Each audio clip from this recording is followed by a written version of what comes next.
Right now, we are getting an update on relief efforts from Louisiana, several Louisiana agencies. This morning, we're being joined by the Communications Director of the Governor's Office of Homeland Security and Emergency Preparedness. Mike Steele is joining us via Zoom. Mike, thank you very much. And since we have so much experience in this, whatever we can do to help them, because a lot of these folks on the western coast, I mean, except for maybe Charlie, a lot of these folks really haven't seen much in hurricane. But till this.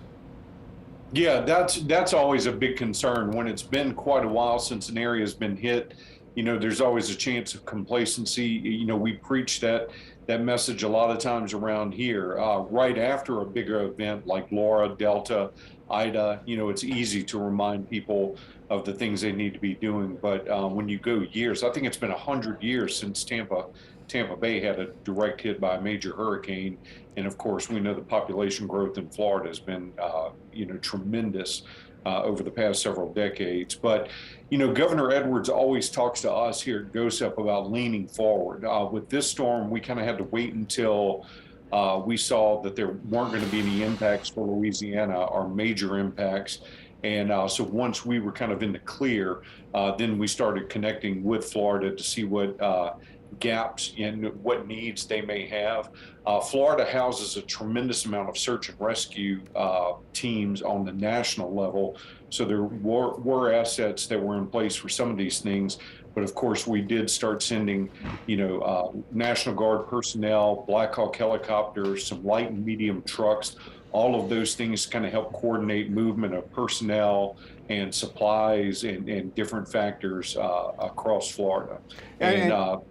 I'm sorry, Mike. And here in New Orleans, I mean, we judge everything by Katrina. Going to Lake Charles, they view it by those horrendous hurricanes they had. This for Fort Myers, for Naples, Sanibel Island, this was their Katrina. Yeah, and the reality of it is, this recovery isn't going to happen, within a matter of weeks. You're talking about a long recovery period. So not only are we sending initial assets into these areas to help with those type things, but think about the shelter needs and the housing needs. I mean, we're still dealing with some of the housing and sheltering programs here in Louisiana after Ida and Laura and Delta. So they're going to be facing probably similar things depending on how the housing market was in those particular areas.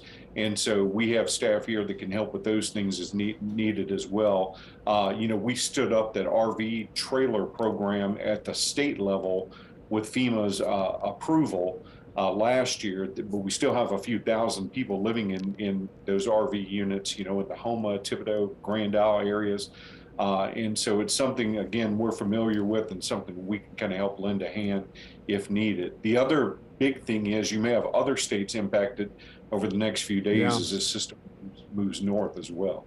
And it was hard getting a lot of those FEMA trailers in, those travel trailers in after Ida.